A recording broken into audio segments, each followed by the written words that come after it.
Welcome to Forward with NACCE, Inspiring Entrepreneurial Action, a podcast that shares the stories of everyday entrepreneurs, entrepreneurial leaders, and the communities that support us. We hope that this diverse collection of stories brings you inspiration, inspires you to take action, and ignites entrepreneurship in your community as we make our way forward together.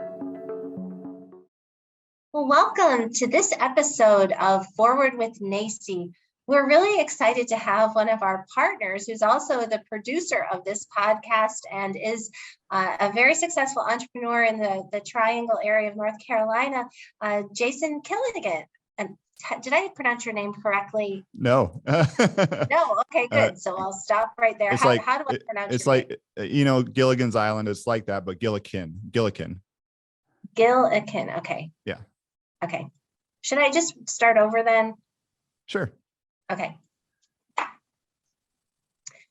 Welcome to this episode of Forward with NACCE. We're very excited to have one of our partners on the program today.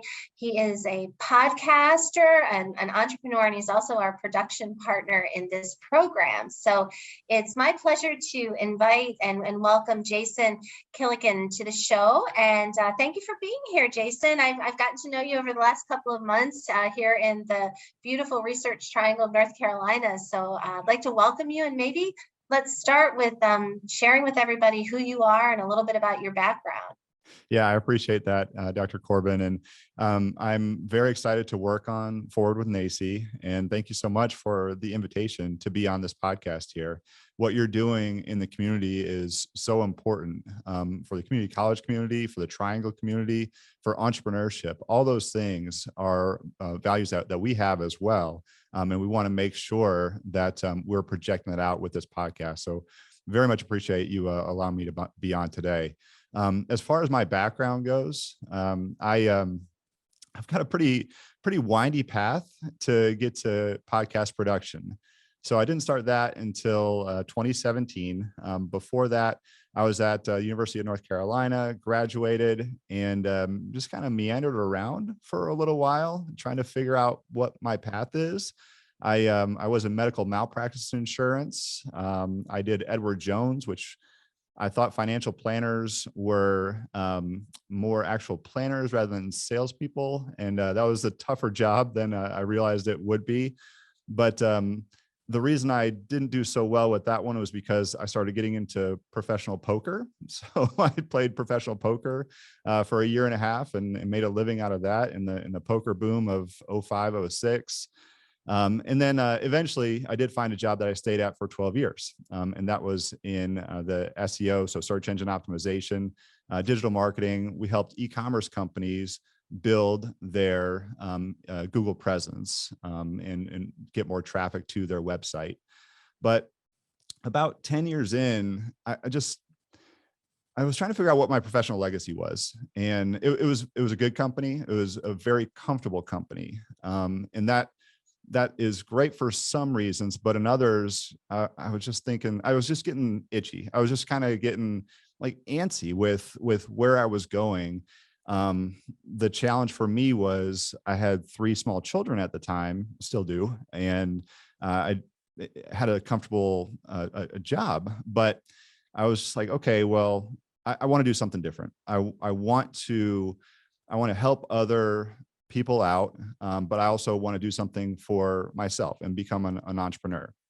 So 2017, I was falling in love with podcasting and really loved how I built this. I love some of the true crime podcasts.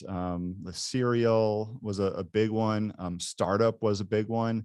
And I said, you know what, I can do this too. And so the company I was working for allowed me to produce a podcast with our clients. And so I produced it, edited it, hosted it, did all those things. And we did 10 episodes. And I just fell in love with that. And then anyway, convinced my wife to start a podcast in 2018. Her story, she has gone from wedding planner to international speaker, consultant, now online educator. She's actually doing her last wedding ever in September coming up. And that's partly because of the podcast. So I started to see the value in it from a business perspective. And so 2019 formally left my company that I was working at to form Earfluence.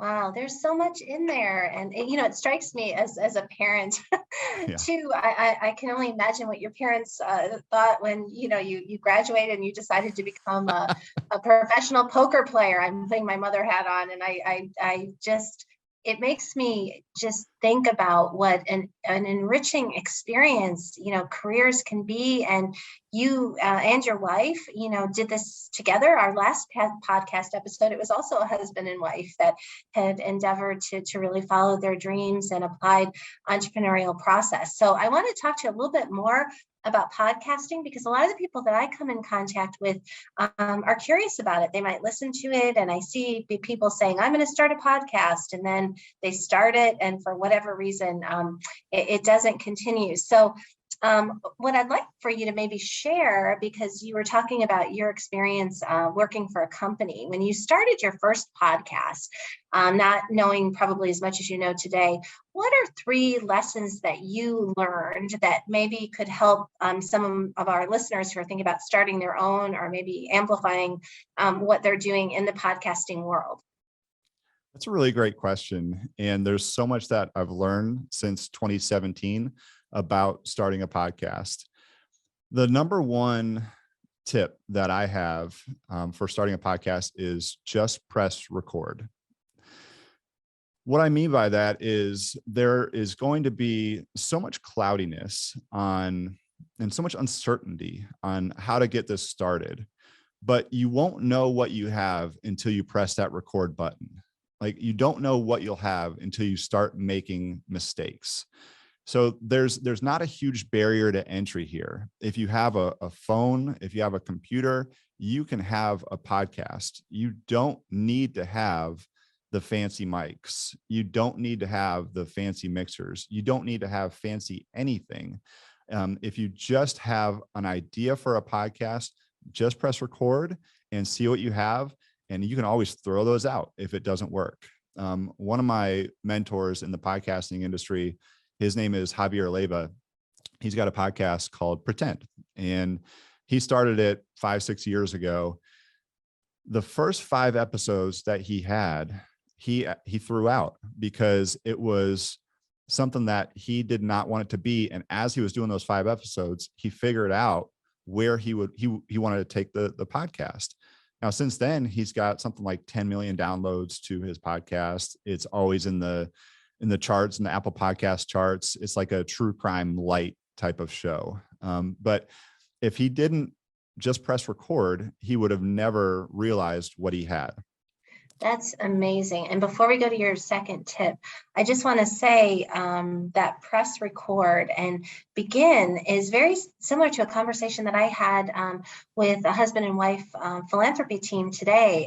Myself and my staff were in Charlotte today, North Carolina, embarking on this ideation workshop, which we've never done before. And so it's exhilarating, it's scary. We have people flying in from all over the country, but what we decided as a group is really to follow the advice that you're giving to our audience, is to begin and know that it might be imperfect, but if you go into that with that spirit of creation and just really trying to bring your gifts into the world, there is some magic and support, I think, that comes into people like yourself. So let's go to your second tip.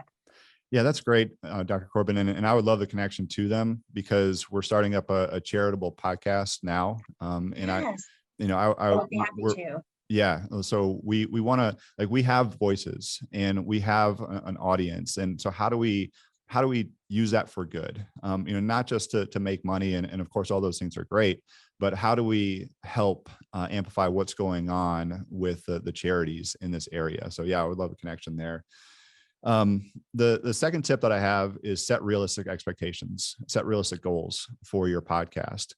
Now, when I first started out in podcasting, I thought that all of these podcasts could and would be viral sensations. What I quickly realized is it is very hard to do that. And that's not necessarily the goal for these podcasts. So the goals could be, and this is from another mentor of mine, Donald Thompson, where I asked him what the goal was for his podcast. And he said, 1, business development, 2, networking, 3, content creation, And those are all things I was like, wait a minute, these are so valuable for businesses when they don't have to be viral sensations. So one example of a business development value in podcasting, one of our clients simply reached out to a prospect and said, hey, do you want to come on my podcast? And from that conversation, it led to a $30,000 piece of business. And those things happen a lot because it's so easy to say, hey, do you want to come on my podcast versus can I show you a demo or can I talk to you about our company or all those different things. And you, Dr. Corbin, like you're trying to network with so many different entrepreneurs in the Triangle and throughout the United States in community colleges. It's such an easier conversation to say, hey, I would love to I see the work that you're doing. I would love to have you on my podcast. And all of a sudden you've got a great networking connection that maybe they're a partner down the line, or, maybe they're in a college that you want to bring into NACCE. So, those things where you want to set those realistic goals for your podcast, and it's not going to be to be a viral sensation. It could be for, I imagine, oh, sorry. I would imagine too, Jason, that it might change over time. Yeah, As absolutely. you get started, and I think it's like anything that you practice, a new sport or learning how to ballroom dance, it's awkward in the beginning and, you sort of feel ridiculous. But as you really sort of lean into what your niche is and what your purpose is, it feels like a really comfortable space. And I think setting realistic goals, and I would even add on in my improv that I'm learning, and get the right partners. We had a wonderful colleague who's gone on to do amazing things, but she kind of got us started on the podcast journey and was her passion. And then she was moving on to do something else. And then we realized, maybe this next phase of our journey, we need to, connect with your company, which, Earfluence, which we're going to talk about that a little bit later. I love the name of it because it's easy to remember and people kind of laugh when they see it because they think it's fun. But you just reminded me too about always asking good questions, which we do as podcasters, but thinking about what success does look like. And in year one, it's going to look different than year two. So I appreciate you sharing that with everyone. So let's go to your third tip for podcasters or aspiring podcasters. Yeah, it's such a great point, though, Dr. Corbin, about your goals might change, and I like the ballroom dancing analogy. Except I can't get on board with the ballroom dancing. I've taken shag lessons before. You're not originally from the South, so maybe you don't know shag dancing, but I took. I do know square dancing growing up in Ohio, and that is not something I do now. So yes. I can do the steps, but it never looks smooth. It never looks like I'm in any sort of rhythm or anything like that. It's just like very robotic. Like this is a robot doing the steps of dancing. So I can't get on. Jason, you need to do break dancing. Yeah, maybe. That's more robotic in nature. Yes, let's go with that. I'll try that next. Well, Dr. Corbin, my third tip is kind of a fun one, but it is really important. And something to remember is record drunk, edit sober. All right. And so what I mean by that is you need to be loose in your recordings. In order to get next level from your guests, you've got to make sure that they know that everything can be edited out, that they say. We are not live by any means. You need to be loose with your recordings. You can even say things like, hey, we can always edit this out, but I have to ask this question. And that's a way to get to that next level, to do more than what other podcasters are doing or what the guest has given in the past. Just let them know that everything is cool. We are not live. We will make sure that we take care of you. And us as editors, we edit sober. And our job is to make you sound great. So record drunk, edit sober. If you really want to have a glass of wine or two because you're nervous, cool, go for it. But you really don't have to. It just means to be loose with recordings. Yeah, that's an excellent tip because really, I think what we all want to do is be our authentic self, or sometimes I think about it as the best version of myself. It's not the myself that rolls out of bed and my hair's all crazy. It's maybe when I'm truly who I am, but I've really kind of gotten myself there where I feel like I can connect with other people. That was to be honest, my experience when I went to visit your studio, and I know you have 2 studios that you work from, but it was really funny because I was having trouble parking, and it was one of those days where I had overscheduled myself. But as soon as I got into your studio and sat with you and Cece, who is your wonderful colleague that helps in so many ways, all of a sudden I could feel myself sort of getting into the moment, and I wasn't drunk, so that was a good thing.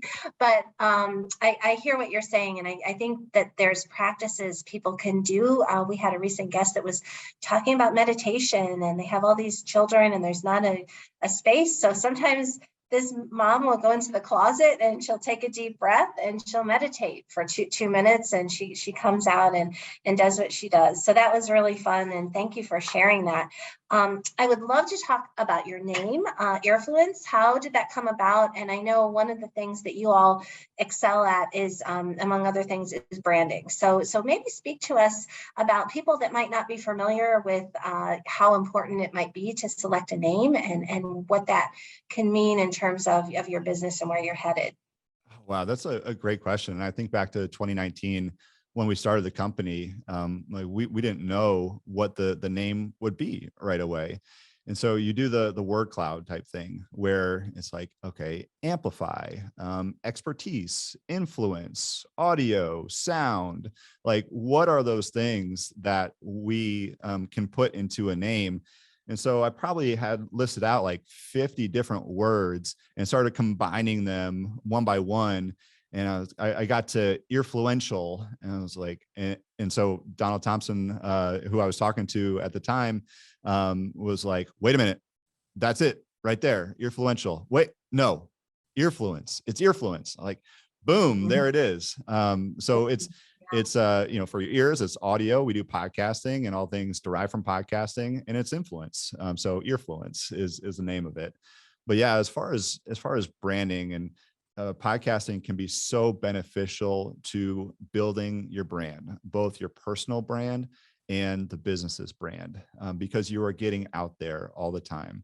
And that's part of what entrepreneurs need to do as they're getting out there. They don't necessarily need to start their own podcast. They don't necessarily need to have that heavy lift of doing that. They could, it would be amazing, but just get out there and build your brand on other people's podcasts also. So if you can leverage other people's audiences that already exist to help build your brand, that would be super helpful. And it helps you practice practice your pitch, let's say, or practice even just your elevator pitch on what the business is.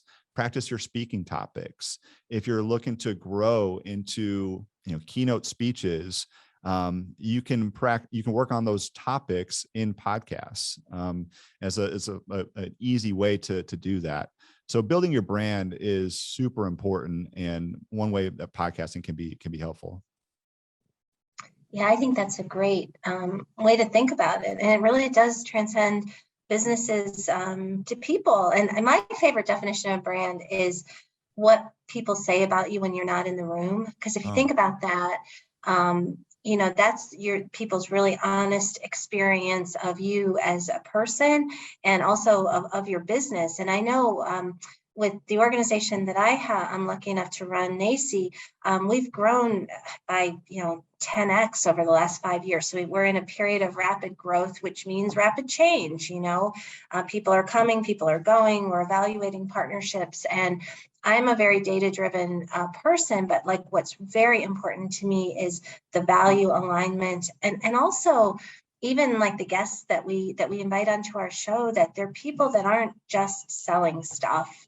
They're selling sometimes hope, they're selling possibility, or they're selling a combination of things, but it is authentic and it's real. And I think for a lot of people that think about marketing and branding, they think, it's just sort of a business concept, but really it's kind of, the way that you live one's life, and you try to be who you're meant to be. And I think what I've heard you say, and just knowing you as a partner of my organization, is that it's a constant exploration, that it doesn't stop. And I think that's what's exciting for people, no matter what stage they're in, whether they're just getting started, or maybe some people are starting to retire or retire early, but their contributions to the world aren't over.